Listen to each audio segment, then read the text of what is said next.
خوش آمدید۔ کبھی سوچا ہے کہ ہم انسانوں سے پہلے اس زمین پر کیا تھا؟ کون تھا؟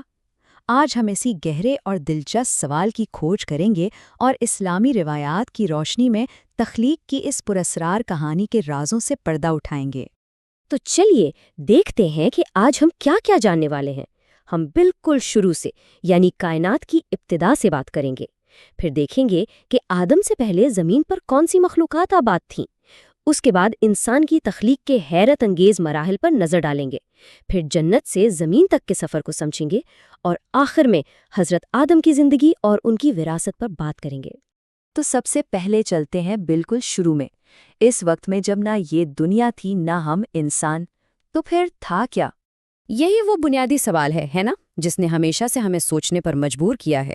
اس کا جواب ہمیں ان روایات میں ملتا ہے جو کائنات کے بالکل ابتدائی رازوں سے پردہ اٹھاتی ہیں۔ تو روایات ہمیں بتاتی ہیں کہ بالکل شروع میں جب کچھ بھی نہیں تھا، صرف اللہ کی ذات تھی، اور پھر اس نے پانی پر اپنا عرش بنایا۔ یہیں سے آپ کہہ سکتے ہیں ہر چیز کا آغاز ہوا۔ اور پھر اس کے بعد زمین اور آسمانوں کو بنانے سے بھی 50,000 سال پہلے، سوچیں ذرا، 50,000 سال پہلے اللہ نے قلم کو بنایا اور اسے حکم دیا کہ لوح محفوظ میں وہ سب کچھ لکھ دے جو قیامت تک ہونے والا ہے۔ اچھا، تو کائنات کی تقدیر لکھی جا چکی تھی، لیکن سوال وہیں کا وہیں ہے کہ انسان کے آنے سے پہلے اس زمین پر کون رہتا تھا؟ آئیے اس بارے میں جانتے ہیں۔ اس بارے میں بہت سے نظریات ملتے ہیں۔ کچھ کہتے ہیں جنات تھے، کچھ ڈائنوسارز کا ذکر کرتے ہیں، یہاں تک کہ کچھ تھیوریز میں انسان جیسی دوسری مخلوقات یا خلائی مخلوق کا بھی ذکر آتا ہے۔ ایک تصور یہ بھی ہے کہ شاید صرف پانی ہی پانی تھا۔ لیکن اگر ہم اسلامی روایات کی بات کریں تو 3 طرح کی ذہین مخلوقات کا ذکر واضح طور پر ملتا ہے۔ سب سے پہلے نور سے بنے فرشتے، ان کے بعد بے دھوئیں والی آگ سے بنے جنات، اور پھر تیسرے نمبر پر مٹی سے بنے ہم انسان۔ اور جس چیز سے انہیں بنایا گیا وہی ان کی فطرت کی بنیاد بن گئی۔ تو قصہ کچھ یوں ہے کہ انسانوں سے ہزاروں سال پہلے یہ زمین جنات کا گھر تھی، اور وہ یہاں کوئی 2000 سال تک رہے، لیکن پھر ان میں سرکشی آ گئی، فساد اور خون ریزی عام ہو گئی۔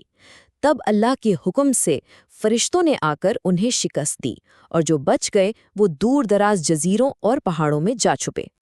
اور جنات کے اس دور کے بعد اب وقت آتا ہے اس کہانی کے مرکزی کردار کا، پہلے انسان حضرت آدم کا۔ دیکھتے ہیں کہ انہیں کیسے بنایا گیا۔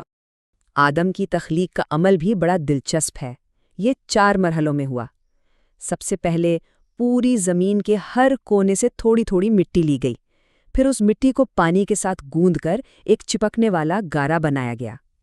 پھر اس گارے کو سوکھنے دیا گیا، یہاں تک کہ وہ ایک سخت کھنکھناتی مٹی کی شکل اختیار کر گیا، اور آخر میں اس بے جان مجسمے میں روح پھونکی گئی اور زندگی شروع ہو گئی۔ اور اسی مٹی میں انسانیت کی رنگا رنگی کا راز چھپا ہے۔ سوچیں، کیونکہ مٹی پوری زمین سے لی گئی تھی، کہیں سے کالی، کہیں سے سفید، کہیں سے سرخ، کہیں نرم تو کہیں سخت۔ اسی لیے آدم کی اولاد میں بھی یہ سارے رنگ، یہ سارے مزاج نظر آتے ہیں۔ یہ کتنی خوبصورت بات ہے کہ ہم سب الگ ہوتے ہوئے بھی ایک ہی اصل سے جڑے ہیں۔ اور یہیں پر آدم اور ابلیس کا بنیادی فرق سامنے آتا ہے۔ ایک طرف آدم جو مٹی سے بنے، یعنی عاجزی کی علامت، انہوں نے حکم مانا۔ دوسری طرف ابلیس جو آگ سے بنا، یعنی غرور اور تکبر کی علامت، اس نے صاف انکار کر دیا۔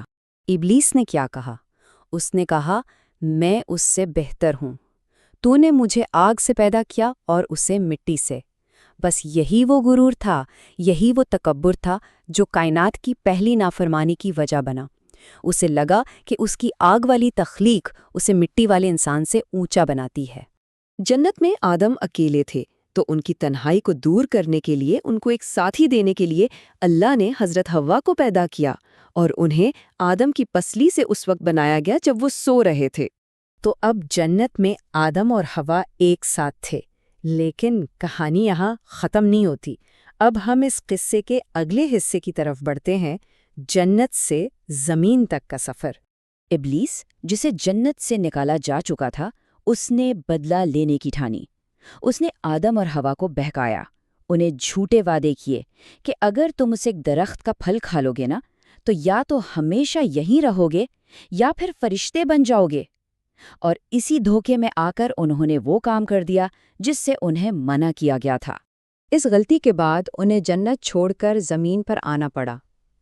روایات بتاتی ہیں کہ حضرت آدم کو جس جگہ اتارا گیا وہ سرندیپ تھی، جسے آج ہم سری لنکا کے نام سے جانتے ہیں، اور حضرت حوا کو ان سے بہت دور جدہ میں اتارا گیا جو آج سعودی عرب کا شہر ہے، اور ابلیس اسے بصرہ کے قریب پھینک دیا گیا جو آج کے عراق میں ہے، اور بس اسی دن سے زمین پر نیکی اور بدی کی جنگ شروع ہو گئی۔ تو اب ہم کہانی کے آخری حصے میں ہیں۔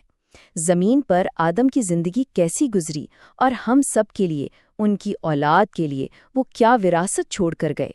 روایات کے مطابق حضرت آدم نے 960 سال کی عمر پائی۔ 960 سال! یہ ہمیں اندازہ دیتا ہے کہ انسان کی ابتدائی تاریخ کتنی طویل تھی۔ آدم علیہ السلام پہلے نبی تھے۔ ان کے بعد جو بڑے بڑے نبی آئے جیسے نوح، ابراہیم، موسیٰ، عیسیٰ اور پھر ہمارے نبی محمد صلی اللہ علیہ وسلم، ان کے درمیان سینکڑوں اور ہزاروں سال کا فاصلہ ہے۔ یہ ٹائم لائن ہمیں انسانی تاریخ کی وسعت کا احساس دلاتی ہے۔ اور آخر میں ایک سوال جو ہم سب کے لیے ہے، آدم کی اس ایک غلطی سے اور پھر ان کی توبہ سے ہم کیا سیکھتے ہیں؟